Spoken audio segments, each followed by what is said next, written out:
Olá, estamos aqui para mais um programa Jovens Pensadores, Rosilma Roldan e os Jovens Pensadores. E hoje nós trouxemos aqui a doutora Deise Aparício, que vai falar para a gente das doenças do estômago. Quem é que hoje não sente uma dorzinha de estômago nesse mundo conturbado que a gente mal pode se alimentar, sempre preocupado ou preocupada com alguma coisa, alguma prova, algum trabalho, algum horário, alguma data? Então, ela vai aqui conversar um pouquinho com a gente e dar dicas preciosas de como enfrentar com o estômago sadio essa vida moderna. Boa tarde, doutora Deise Aparício, é um prazer muito grande recebê-la aqui. Sei que está para abrir uma clínica junto com a doutora Kátia Guenaga, que já esteve aqui, né?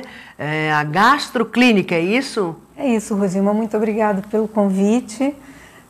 Eu e a doutora Kátia Guenaga, que é uma especialista, coloproctologista, estamos para abrir, agora provavelmente até o final do ano, mais um ponto de atendimento ao cliente, focando nessa questão do aparelho digestório.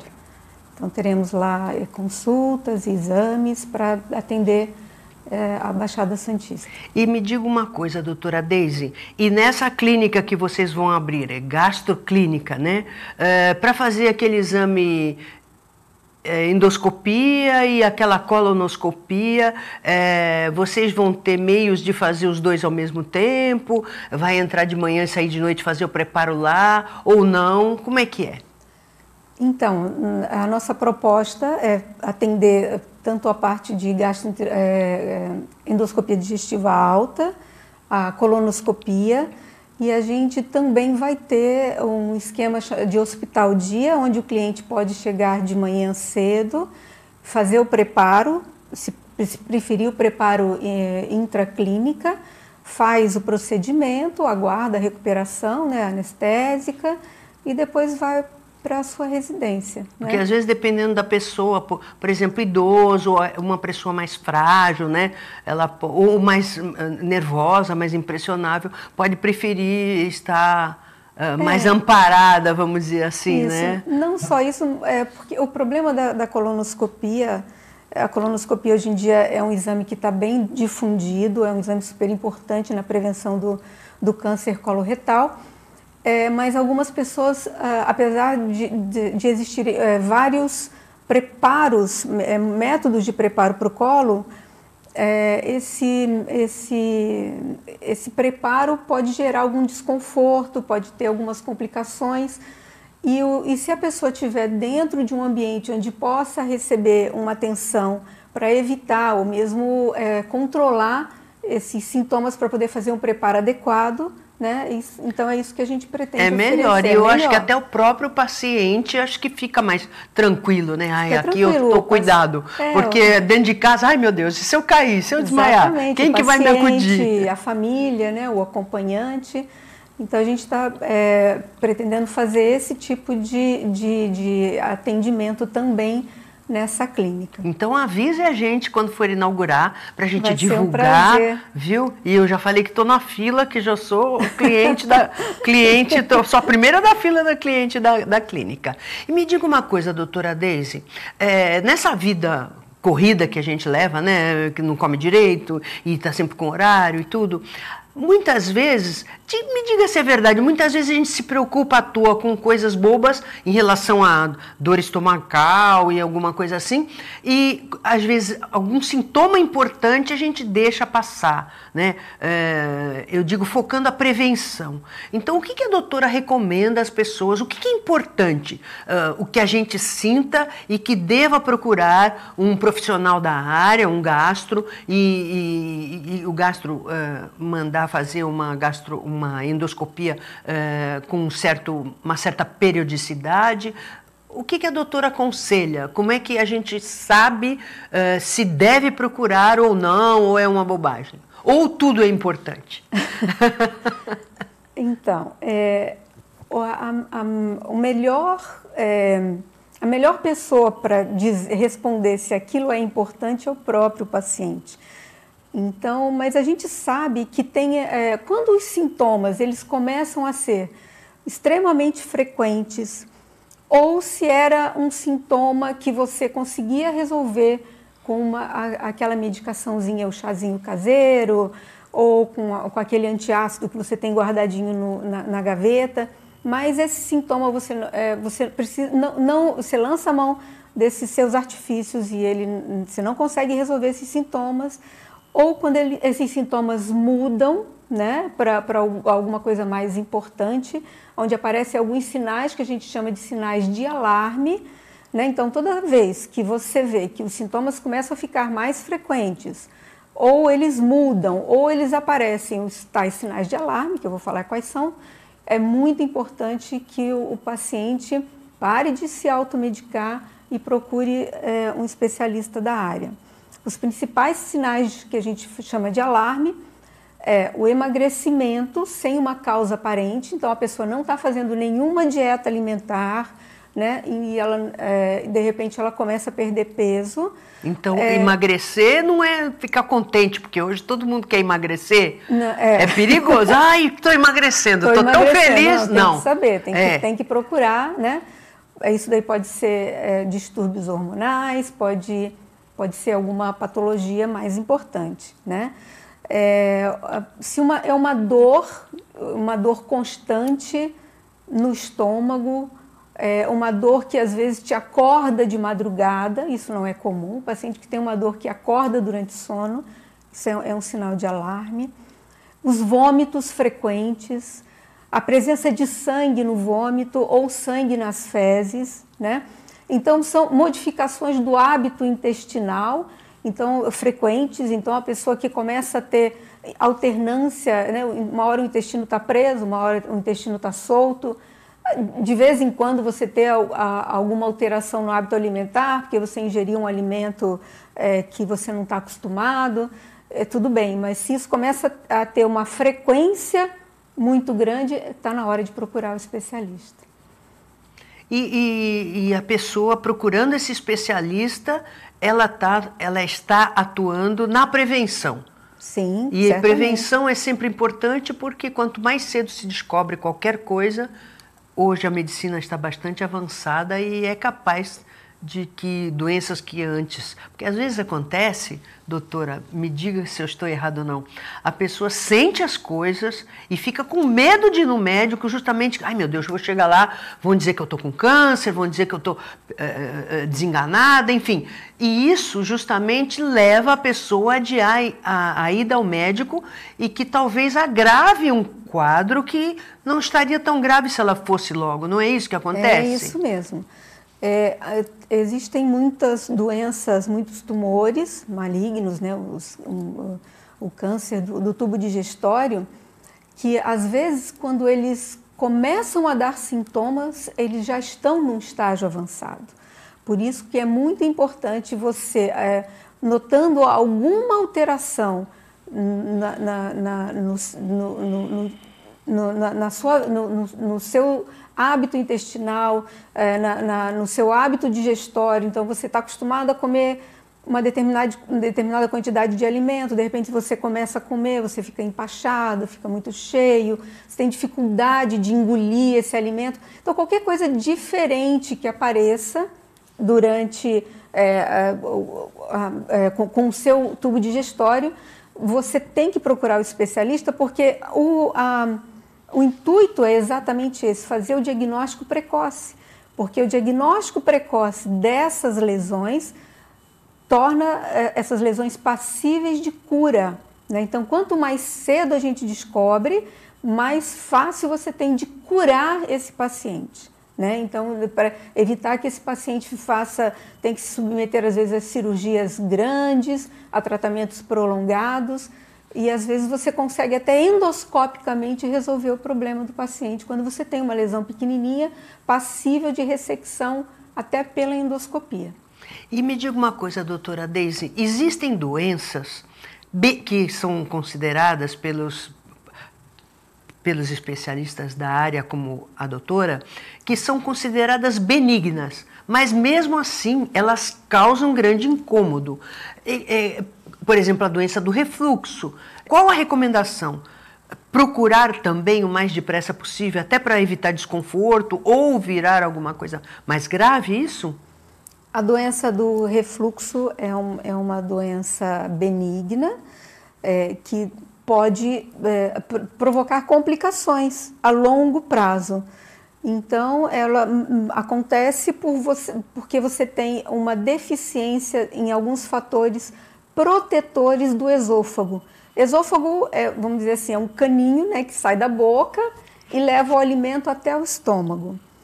Entre o estômago e o esôfago, existe uma válvula, vamos falar assim para ficar mais fácil, né?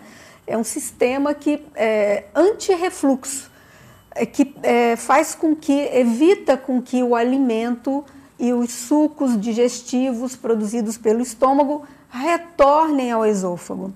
E isso é muito importante porque assim, o esôfago ele tem um revestimento interno que ele não tem resistência ao ácido do estômago, como o estômago. Já o revestimento interno do estômago, ele é super resistente ao ácido, mas o esôfago não.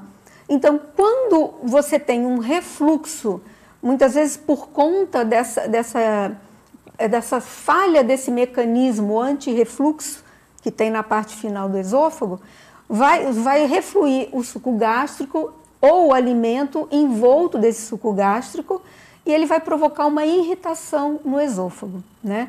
E aí vai provocar as esofagites, pode provocar as úlceras, pode provocar estreitamentos, né, que são as estenoses. E se esse refluxo for constante, né, de longa data, pode provocar alterações importantes no esôfago, que vão ser alterações na célula do esôfago, fazendo com que essa célula tenha uma propensão até o câncer do esôfago distal, né, da parte final do esôfago. Quer dizer que realmente é importante ir atrás antes que isso evolua e se agrave. Exatamente. A ponto de levar até um câncer. Exatamente. Né? Então, assim, o refluxo grave, o refluxo importante de longa duração tem essa probabilidade. Não é uma coisa muito frequente, mas existe essa chance, sim, de você ter essas alterações, que são chamadas metaplasias, né? E essas metaplasias vão ficar mais importantes, né? Que seriam as displasias e até evoluir para o câncer. Então, assim, por um processo benigno, você, por uma irritação constante e progressiva, você pode levar a uma malignidade. Existem grupos de risco? Porque muitas vezes a gente vê que a pessoa diz, eu não sou do grupo de risco, isso aí não é nada, isso aí é uma dor de estômago boba, né? A gente sabe que existem grupos de risco, mas será que é tão assim definitivo? Eu sou do grupo de risco, então eu realmente tenho que tomar cuidado. Eu não sou do grupo de risco, então eu não preciso tomar tanto cuidado. É assim que funciona? Não, todas as pessoas do grupo, mesmo sem ser do grupo de risco, têm que tomar cuidado, têm que prestar atenção. Mas realmente... Porque não é tão determinante assim, Existem né? algumas pessoas que são mais propensas a desenvolverem essas lesões mais graves, as lesões malignas, né? E isso depende da região do tubo digestório. Então, em relação, por exemplo, ao esôfago, as pessoas que são os tabagistas, as pessoas que tomam muita bebida alcoólica, né, existem que têm essas doenças do refluxo de longa data. Porque tanto o cigarro quanto o álcool também agem como o refluxo, porque eles vão irritando também, né? Causa uma irritação crônica que também... Exatamente, principalmente o cigarro, né, que tem todos aqueles carcinógenos na fórmula, então ele vai provocar não só, é o maior responsável pelos cânceres de pulmão, mas câncer de boca, onde passa, né? Onde ele passa, língua e esôfago, estômago, então está implicado aí, pâncreas, então todos esses tumores estão implicados com o tabagismo. Então tem algumas patologias, por exemplo, o megaesôfago, que é uma alteração que acontece nos pacientes portadores de doença de Chagas grave. Então, essa doença ela causa uma destruição no plexo nervoso do esôfago, e esse esôfago ele perde a motilidade, ele fica dilatado e com acúmulo de alimentos. E esse acúmulo de alimentos, o contato constante do acúmulo de alimentos ali dentro do esôfago pode levar a alterações importantes que vão progredir. Então, é um fator de risco para o câncer de esôfago. E existe também uma bactéria que pode também causar gastrite, que pode levar ao câncer também, né? Sim. E isso também se descobre na endoscopia fazendo biópsia, é isso? Isso. Essa bactéria é chamada Helicobacter pylori, né, ou H. pylori. Essa bactéria, ela é uma bactéria muito importante, que eu acho que devia ser levada em consideração até em nível de saúde pública, porque no Brasil estima-se que 50% a 60% da população seja portadora dessa bactéria. Mas, no entanto, apesar da alta prevalência dessa bactéria, apenas 5% das pessoas que têm essa bactéria teriam chance de desenvolver o câncer do estômago. Então, assim, a gente já sabe que essa bactéria está ligada com outras patologias benignas, como as úlceras gástricas, as úlceras duodenais, as gastrites, de um modo geral, mas, como eu expliquei, apenas uma pequena porção da população que tem essa bactéria teria chance de desenvolver o câncer. E essa chance vai estar ligada não só à própria bactéria, vai depender do tipo de toxina que ela vai liberar. Cada bactéria ela tem uma quantidade X de toxina que vai irritar o estômago, mas também com fatores do próprio hospedeiro, né, da pessoa. Então, se além da bactéria é um tabagista, é uma pessoa que usa muita bebida alcoólica, que faz uso de alimentos com muito condimento, embutidos, salgados em excesso, então são conservantes, todo esse conjunto aí de aí fatores seria uma bomba. Além disso, ainda tem o fator hereditário, né? Mas apenas 10% dos tumores do tubo digestório tem essa origem hereditária, né? Então, algumas raças, né, que é mais comum, principalmente os orientais, né, o pessoal do Japão, da China, da Coreia do Sul. Então, são indivíduos que teriam mais probabilidade de ter esse tumor. Então, assim, a bactéria ela tem essa implicação com o câncer gástrico, mas é uma pequena parte da população, não é? A pessoa vai ficar apavorada. Eu tenho a bactéria, mas é eu vou ter bom ir câncer. No médico, né? Não, é bom ir no médico. Existem várias formas de você fazer o diagnóstico, não só pela endoscopia, né? Você pode fazer teste respiratório, você pode fazer pelo exame de fezes, exame de sangue, mas a endoscopia, se o paciente tem algum sintoma, o importante da endoscopia, porque você faz o diagnóstico da patologia, já que os sintomas são comuns a várias patologias, né? Às vezes a pessoa chega para você com um sintoma bem sugestivo de doença do refluxo, mas você descobre que além da doença do refluxo, ele tem uma úlcera duodenal, né? Então, assim, ou uma úlcera gástrica, né? Então, te permite visualizar toda a parte interna do esôfago, do estômago e do duodeno, colher material não só para pesquisa dessa bactéria, mas para saber se esse paciente realmente tem gastrite ou se tem alguma lesão que possa ser um tumor, né, maligno ou benigno. Então, possibilita essa gama aí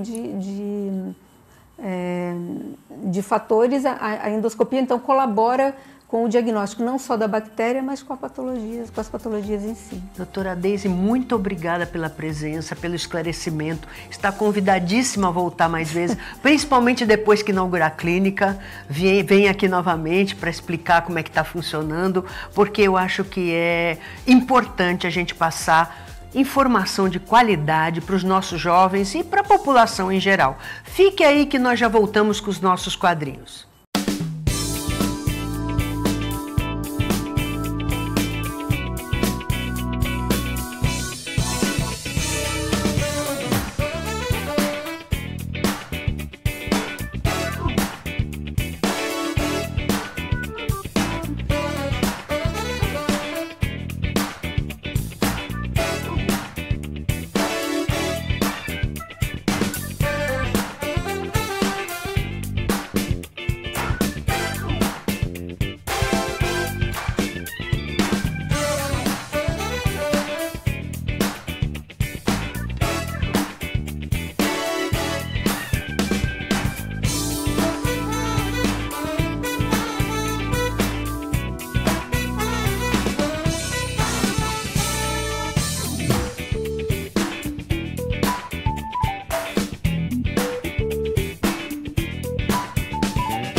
E agora você fica com Mariângela Fortes Veiga e a conversa com a psicóloga.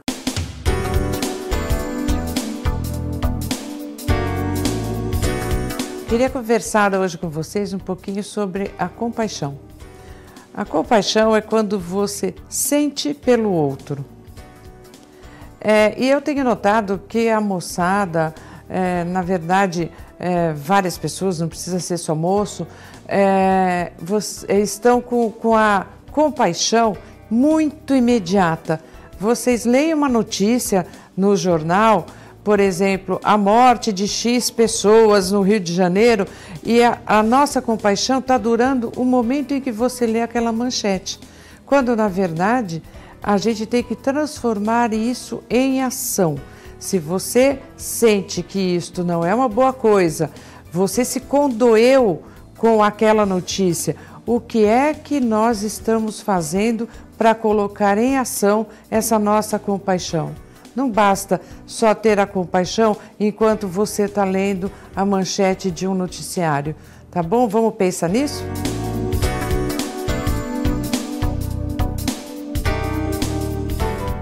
Atividade Física e Saúde com o professor Rogério Cláudio.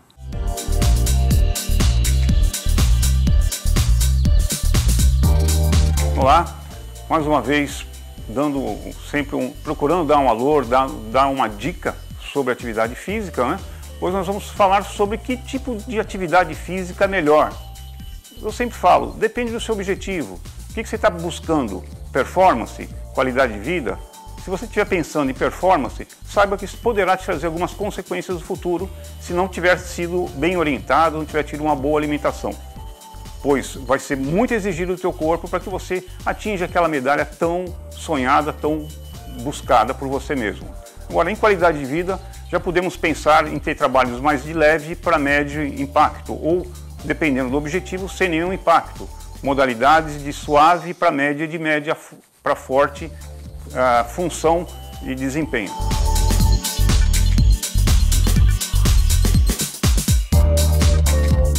Sabedoria das Idades, com a palestrante Lúcia Helena.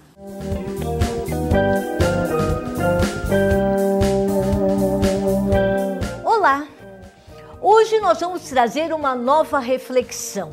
Eu não me lembro o autor, ou se realmente é um autor desconhecido, mas que com propriedade nos trouxe que no mundo existem dois tipos de pessoas. Aquelas que temem o futuro e as outras que abraçam o futuro. Em qual dessas categorias você hoje se inclui? Você teme ou você abraça? Na realidade, o futuro não existe. O passado é algo que eu não tenho mais ação. Do passado eu só posso aprender aquilo que eu não fiz bem e que posso melhorá-lo. E aquilo que eu já fiz bem bacana, certamente ainda posso fazer melhor, que é o princípio da excelência. O presente, sim, o presente me possibilita construir o futuro. Portanto, se cabe a mim construir o futuro, por que eu devo temê-lo? Observa-se no mundo que as pessoas que se dizem mais felizes e de sucesso são aquelas que ousam construir o mundo com o qual elas sonham. E isso é muito possível, na medida que me é dado a possibilidade, de escolher o mundo que eu quero, o mundo que eu não quero, aquilo que me convém, aquilo que não me convém. E aquele sonho que efetivamente eu posso transformá-lo em realidade. Quando nós falamos que em vez de temer, nós devemos provocar, chegar lá naquele mundo sonhado, eu estou dizendo novamente que só cabe a cada um de nós. Quantas coisas, e eu digo que eu sou agraciada de ter nascido numa família pobre e ter começado a trabalhar com 11 anos. Isso me abriu um leque de oportunidades. Preciso trabalhar, preciso ajudar minha família, por isso eu tenho que estar muito bem física, mental, emocional, espiritual. Eu tenho que me preparar, eu tenho que estudar, eu tenho que buscar fazer a diferença no mundo, para que sim, eu possa concretizar, que é o meu sonho. Dar uma vida melhor para a minha família, concretizar também meus sonhos individuais. Eu quero fazer faculdade, eu quero fazer mestrado, quero fazer doutorado, quero viajar, quero provocar rodas de encontro com amigos que saibam mais do que eu. Ou seja, não temer o futuro, porque o futuro pode sim e deve ser construído por cada um de nós. E quando nós nos permitimos estar junto com pessoas que sonham juntos e que são capazes de agregar um valor, de pensar diferente daquilo que talvez sozinhos nós não iríamos conseguir bons resultados, acreditem, não há um futuro a temer, há um futuro a construir. Dizem, principalmente na mitologia grega, que a deusa da oportunidade é uma mulher linda, alta, só que careca. Mas da testa ela traz um rabo de cavalo imenso e ela aparece para diferentes pessoas ao longo da sua vida. As pessoas que a temem, quando se deparam com aquela mulher alta, linda e com o rabo de cavalo saindo da testa, saem correndo. E outras não, porque ela aparece na sua frente e se você não a agarra, ela some por ser careca, você não consegue mais agarrá-la. E outro que se permite construir uma nova possibilidade de mundo diz, opa, se essa mulher apareceu na minha frente é para que eu a agarre. E segurando naquele rabo de cavalo, ela já auxilia na construção de um mundo novo. Não deixe, portanto, a deusa da oportunidade passar pela sua vida sem que você a agarre. Não tema o futuro e sim construa o futuro que vai propiciar a você e a todos que convivem com você um mundo melhor. Vamos correr achando rapidinho novamente a deusa da oportunidade? Estou junto com vocês, hein? Contem comigo. Até lá!